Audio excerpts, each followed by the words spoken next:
2024 നവംബറിൽ വയനാട് ലോക്സഭാ മണ്ഡലത്തിൽ നടന്നിട്ടുള്ള ഉപതിരഞ്ഞെടുപ്പിൽ കോൺഗ്രസിന്റെ സ്ഥാനാർത്ഥിയായിരുന്ന ശ്രീമതി പ്രിയങ്ക വദ്ര ഫയൽ ചെയ്തിട്ടുള്ള നോമിനേഷനിൽ സ്വത്ത് വിവരങ്ങൾ മറച്ചുവെച്ചുകൊണ്ട് പെരുമാറ്റച്ചട്ട ലംഘനം നടത്തി എന്ന് ബോധ്യപ്പെട്ടതിൻ്റെ അടിസ്ഥാനത്തിലാണ് അത് നിയമ പോരാട്ടവുമായിട്ട് മുൻപോട്ട് പോകാൻ ഞങ്ങൾ തീരുമാനിച്ചത്.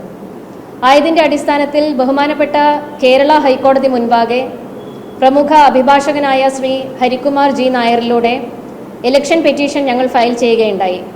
അതിൻ്റെ ആദ്യത്തെ ഹിയറിംഗ് ആണ് ഇന്ന് നടന്നത്. ഇന്ന് നടന്ന ഹിയറിംഗിൽ ബഹുമാനപ്പെട്ട ഹൈക്കോടതി എല്ലാ ഫയലുകളും സ്വീകരിച്ചിരിക്കുകയാണ്. ശ്രീമതി പ്രിയങ്ക വദ്ര നേരിട്ട് ഹാജരാകണമെന്നുള്ള സമ്മൻസ് അവർക്ക് ഇന്നത്തെ ഈ ഒരു ഹിയറിംഗിന് ശേഷം കോടതിയിൽ നിന്നും പോകുന്നതാണ്. ഇവിടെ നടത്തിയ നിയമ പോരാട്ടം എന്ന് പറയുന്നത് വയനാട് ലോക്സഭാ മണ്ഡലത്തിലെ ജനങ്ങൾക്ക് വേണ്ടിയിട്ടുള്ള ഒരു നിയമ പോരാട്ടമാണ് ഭാരതീയ ജനതാ പാർട്ടി ഇപ്പോൾ നടത്തിക്കൊണ്ടിരിക്കുന്നത്. മൂവബിൾ പ്രോപ്പർട്ടീസും ഇമ്മൂവബിൾ പ്രോപ്പർട്ടീസുമായിട്ട് കോടിക്കണക്കിന് രൂപയുടെ സ്വത്ത് വിവരങ്ങൾ മറച്ചു വെച്ചുകൊണ്ടാണ് 2024 അവർ ഇലക്ഷനെ നേരിട്ടിട്ടുള്ളത്. ആ സ്വത്ത് വിവരങ്ങളുടെ ഡീറ്റെയിൽസ് അടക്കമാണ് ഈ കേസിൽ ഞങ്ങൾ നൽകിയിരിക്കുന്നത്.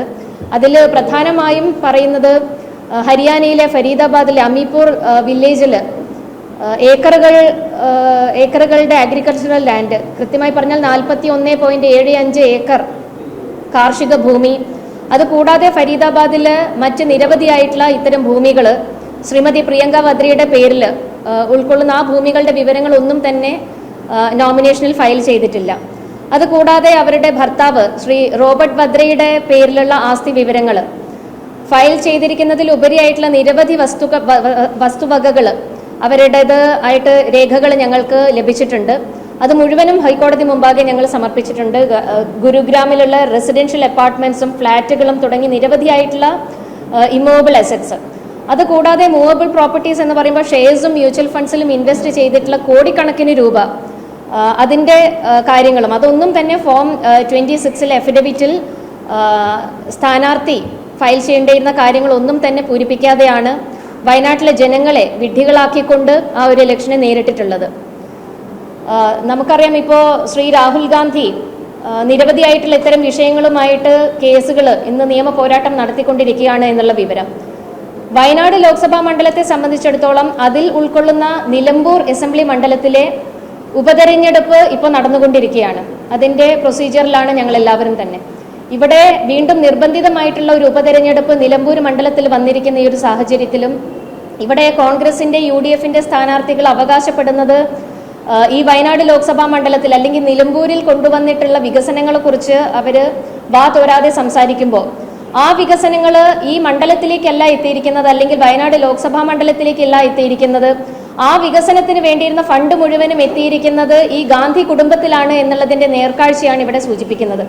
കാരണം അനധികൃതമായിട്ട് കൈപ്പറ്റിയിരിക്കുന്ന സ്വത്തുകളായതുകൊണ്ടാണ് ഇലക്ഷൻ പെറ്റീഷൻ മുമ്പാകെ അവർക്ക് കൈമലർത്തേണ്ട ഒരു സാഹചര്യം ഉണ്ടായിരിക്കുന്നത്. അതൊന്നും തന്നെ രേഖപ്പെടുത്താൻ സാധിക്കാതെ പോയതും ആ സ്വത്ത് വിവരങ്ങൾ എങ്ങനെയാണ് അവർ കൈവശപ്പെടുത്തിയിരിക്കുന്നത് എന്നുള്ളതിൻ്റെ ഒരു പ്രൂഫ് സമർപ്പിക്കാൻ സാധിക്കാത്തത് കൊണ്ടാണ്.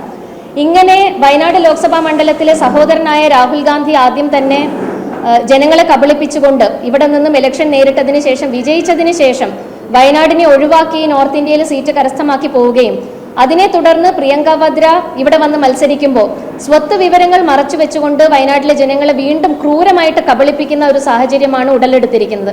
ഇതിനെതിരെ നിയമ പോരാട്ടവുമായിട്ട് ഭാരതീയ ജനതാ പാർട്ടി മുൻപോട്ട് പോകാൻ തന്നെയാണ് തീരുമാനിച്ചിട്ടുള്ളത്. അതിലേക്കുള്ള ഒരു ഫസ്റ്റ് സ്റ്റെപ്പാണ് ഇന്ന് പൂർത്തീകരിച്ചിരിക്കുന്നത്.